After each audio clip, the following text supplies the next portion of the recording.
News 18 বাংলায় আপনাদের একটা খবর দেখিয়েছিলাম, ছানি অপারেশন। আর ছানি অপারেশনের পরেই অন্ধকার। 20 থেকে 25 জনের ছানি অপারেশন হয়, তারপরেই অন্ধকার। আবার নতুন করে আরো 4 জনের চোখে সংক্রমণ। আরো একবার আপনাদের জানিয়ে রাখি, মেটিয়া ব্রুজের যে সুপার স্পেশালিটি হাসপাতাল, সেখানে আবার নতুন করে আরো 4 জনের চোখের সংক্রমণ। এর আগেও নিউজ 18 বাংলায় আপনাদের দেখেছিলাম 20 থেকে 25 জনের চোখে ছানি অপারেশন হয় এবং সেই ছানি অপারেশনের পর তাদেরও সংক্রমণ হয়। আবার নতুন করে 4 জনের সংক্রমণ। সরাসরি চলে যাব, আমার সঙ্গে রয়েছে অভিজিৎ চন্দ্র রয়েছে। অভিজিৎ, এর আগে তোমার সঙ্গে আমার কথা হয়েছিল যে এইভাবে ছানি অপারেশন এবং ছানি অপারেশনের পর অন্ধকার নেমে আসে, আবার নতুন করে 4 জন। গাফিলতিটা ঠিক কোথায়, কোন জায়গাতে হচ্ছে, কি বলছে হাসপাতাল কর্তৃপক্ষ?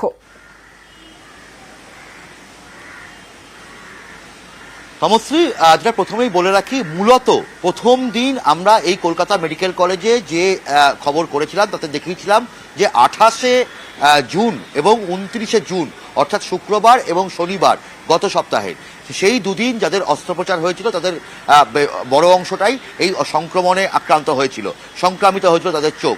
এবং তারপরে আমরা খবর করেছিলাম হচ্ছে 3 তারিখ বুধবার এই খবর সম্প্রচারিত করি এবং তার 3 তারিখের পর থেকেই এখানকার ওটি বন্ধ করে দেওয়া হয়।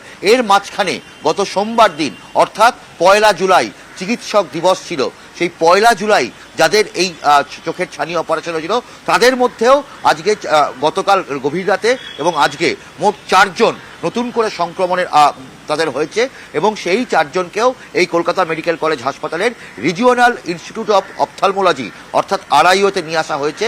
তাদের ক্ষেত্রেও একই রকম সমস্যা, চোখে মারাত্মক যন্ত্রণা, তার সঙ্গে চোখে কিছু দেখতে না পাওয়া, এবং একই সমস্যা নিয়ে তাদেরকে নিয়ে আসা হয়েছে। চিকিৎসকদের প্রাথমিক অনুমান, অর্থাৎ কলকাতা মেডিকেল কলেজের চিকিৎসকদের প্রাথমিক অনুমান যে এই 4 জনের ক্ষেত্রেও একই রকম সংক্রমণ হয়েছে, অর্থাৎ ওষুধ থেকে এবং অপারেশন থিয়েটারে ইনফেকশন ছিল, অপারেশন থিয়েটার এবং ওষুধ থেকেই এই সংক্রমণ ছড়িয়ে পড়েছে। এবং এখনো পর্যন্ত যেটা জানা গেছে যে আগামী সোমবার দিন এখানে যারা ভর্তি রয়েছেন, অর্থাৎ এখনো পর্যন্ত মোট 20 জন ভর্তি রয়েছেন, তাদের মধ্যে বেশ কয়েকজনের আবার নতুন করে এই মেডিকেল কলেজ হাসপাতালে এখানে অস্ত্রোপচার হবে। তমশ্রী, বেশ অভিজিৎ, অর্থাৎ যাদের নতুন করে সংক্রমণ হচ্ছে তাদের পরিবার পরিজনরা রীতিমতো আতঙ্কিত, কারণ তারা তাদের চোখ আবার পুরনো অবস্থায় ফিরে পাবেন তো, এই শঙ্কায় রয়েছেন তারা।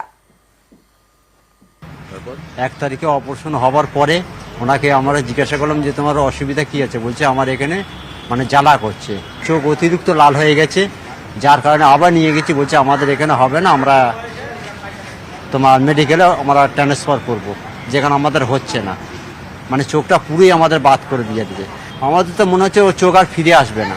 অপারেশন হওয়ার পরে বৃহস্পতিবার ছুটি দেয়, সোমবারে আবার ডাকে না দিয়ে নিতে, ডাকার পরে বলতো ওই একই কেস যে চোখ ইনফেকশন হয়ে গেল। তারপরে না দিলে আমাদের ডেট দিলে বলে শুক্রবার আরেকবার চেক আপে নিয়ে আসবে, নিয়ে যাওয়ার পর থেকে আমাদের মেডিকেলে ট্রান্সফার দেয়। আমার ভাই 1600 ওষুধ কিনে দিয়েছে। হসপিটাল দিচ্ছে না? হসপিটাল দিচ্ছে না।